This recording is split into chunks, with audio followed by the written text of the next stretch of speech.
వేదాలను 4 భాగాలుగా విభజించి హైందవ సాంప్రదాయాలలో కృష్ణోద్వైపాయకుడిగా పిలువబడే వేదవ్యాసుడు. వేదాలను విభజించడం వల్ల వేదవ్యాసుడు అయ్యాడు. వేదాలతో పాటు మహాభారతం, మహాభాగవతాలతో పాటు అష్టాదశ పురాణాలు రచించిన వాడే వ్యాసుడు. వ్యాసుడు చిరంజీవులలో ఒకడు. అలాంటి వేదవ్యాసుడి గురించి ఈ వీడియోలో మనం చెప్పుకుందాం. Welcome to my channel.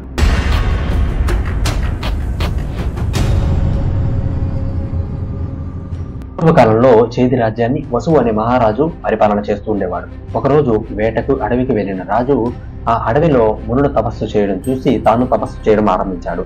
అప్పుడు ఇంద్రుడు అది గ్రహించి అతనికి దివ్యత్వాన్ని, మణి సువర్ణమయమైన దివ్య విమానాన్ని, ఎటువంటి ఆయుధాలు తాకలేని వాడిపోని పద్మాలు గల ఇంద్రమాల అనే పద్మమాలను ఇస్తాడు. ఒకసారి రాజు అడవిలో వెళ్తుండగా కాలింది అనే నది ఒడ్డున కామకేలిలో ఉన్న జంతువుల జంటను చూసి ఇంద్రియ నిగ్రహం చేసుకోలేకపోతాడు.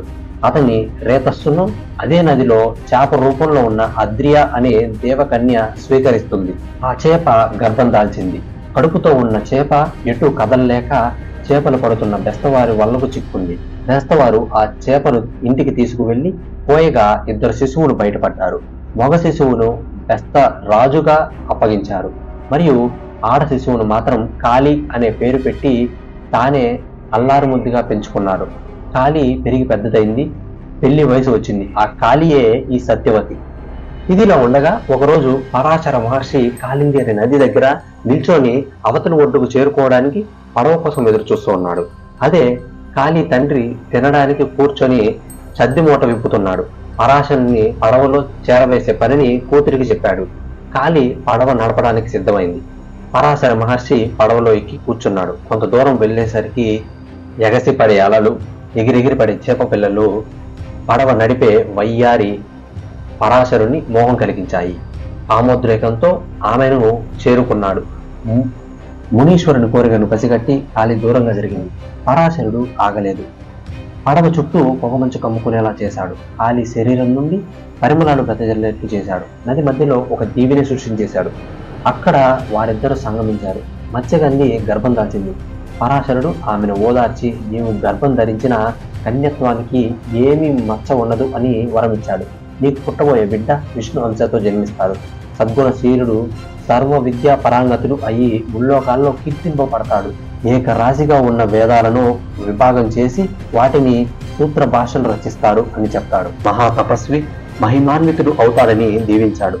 ఇప్పుడు నీ నుండి వెలువడుతున్న సుగంధ పరిమళాలు శాశ్వతంగా ఉండిపోతాయని, నీవు యోజన గంధిగా పిలువబడతావని మాటిచ్చాడు. అలా వారికి పుట్టిన వాడే వ్యాస మహర్షి. చిన్నతనం నుండే దైవ భక్తితో పెరిగాడు.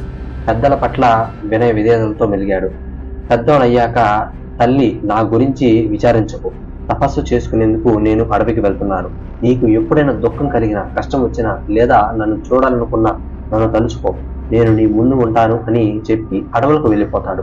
వ్యాసుని తల్లే వంశానికి చెందిన శంతన మహారాజును పెళ్లి చేసుకుంది. ఆ విధంగా కురు పాండవులకు చాలా దగ్గరవాడు ఈ వ్యాసుడు. ఇరు వర్గాలకు ఆధ్యాత్మికత గురువు కూడా ఈయనే. పరిపాలన సంబంధమైన విషయాలను కురు పాండవులకు ఆయన సలహాలు తీసుకునేవాడు. అయితే ఆయన హస్తినాపురంలో కంటే అడవుల్లో తపస్సు చేసుకుంటూ ఉన్న కాలమే ఎక్కువ. ఈ వీడియో ఎంత ఫ్రెండ్స్, ఈ వీడియో ఎంతవరకు చూసినట్టయితే మీకు ఎంతగానో నచ్చుంటుందని అనుకుంటున్నాను.